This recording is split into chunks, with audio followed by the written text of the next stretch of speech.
जंगल के बीचों बीच एक हिरनी अपने दो नन्हे बच्चों चिंकू और पिंकू के साथ रहती थी।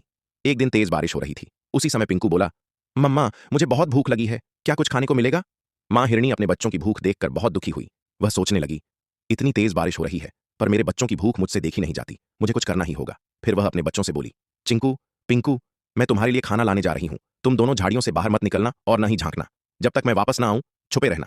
यह कहकर वह खाने की तलाश में निकल पड़ी। ही रही थी कि तभी एक पेड़ की डाल पर बैठा एक कबूतर बोला, बहन, तू इस तूफानी बारिश में यहाँ क्या कर रही है?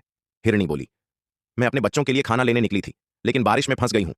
कबूतर ने दुखी होकर कहा, तो सुन बहन, कल मैंने बहुत भयानक दृश्य देखा। एक विशाल अजगर ने मेरी सहेली मैना के घोंसले पर हमला कर दिया। उसके नन्हे बच्चों को उसने निगल लिया। वह बेचारी कुछ भी न कर सकी। इसलिए मैं तुझे चेतावनी देता हूं, यह बारिश केवल पानी नहीं लाती, बल्कि भूखे शिकारी भी साथ लाती है। जल्दी कर, अपने बच्चों के पास लौट जा। हिरनी यह सुनते ही डर गई और बच्चों की ओर भाग पड़ी कि अचानक सामने दो शिकारी जानवर लकड़बग्घा और सियार रास्ता रोककर खड़े हो गए। अरे हिरनी रानी, कहां जा रही हो? आज तो हमें गरम गरम दावत मिल गई। हिरनी घबरा गई पर तुरंत दिमाग लगाया। वह बोली, मुझे तो वही खा सकता है जो तुम दोनों में सबसे ताकतवर है। पहले आपस में साबित करो कि सबसे बलवान कौन है। बस फिर क्या था, दोनों आपस में भिड़ गए। एक दूसरे को काटते नोचते हुए वे गिर पड़े और बेहाल हो गए। हिरनी मौका पाकर भागी और अपने बच्चों के पास लौट आई।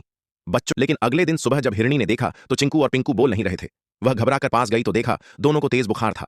वह तुरंत डॉक्टर खरगोश के पास भागी और रोते हुए बोली, मेरे बच्चों को देखो, पता नहीं इन्हें क्या हो गया है। डॉक्टर खरगोश ने बच्चों को देखा और गंभीर होकर कहा, यह साधारण बुखार नहीं है, यह वायरल है। मैं दवा तो दे सकता हूं, लेकिन ठीक होना अब ऊपर वाले की मर्जी पर है। यह सुनकर हिरनी रो पड़ी और पूरी तरह हताश हो गई। शांत शिखर पर प्रार्थना शांत शिखर कहते थे। वहां खड़े होकर उसने ब्रह्मांड को पुकारा, हे ब्रह्मांड, मैं तुझसे मांगने नहीं लड़ने आई हूं। क्यों मेरे बच्चों को इस बीमारी की आग में झोंका? अगर तेरे नियमों में न्याय है तो मेरे बच्चों को लौटा दे, वरना इस शिखर से एक मां की चीख उठेगी जो पीढ़ियों तक गूंजेगी। उसकी पुकार सुनकर अचानक आसमान से एक हल्की रोशनी फैली। प्रकृति जैसे फुसफुसाई, जाओ, अब अपने बच्चों को देखो। चमत्कार और नई उम्मीद। हिरनी भागती हुई झाड़ियों तक पहुंची। वहां देखा चिंकू और पिंकू धीरे धीरे उठ बैठे थे। उनका बुखार उतर चुका था। चिंकू ने कमजोर आवाज में कहा, मम्मा, पानी देना। हिरनी खुशी से रो पड़ी और अपने बच्चों को सीने से लगा लिया। अगली सुबह दोनों बच्चे झाड़ियों से बाहर निकले। उनकी आंखों में नई चमक थी। वे बोले, अब हम दौड़ना सीखेंगे मम्मा। हमने बारिश से भी बचाव किया और बीमारी से भी। अब हम किसी से नहीं डरेंगे।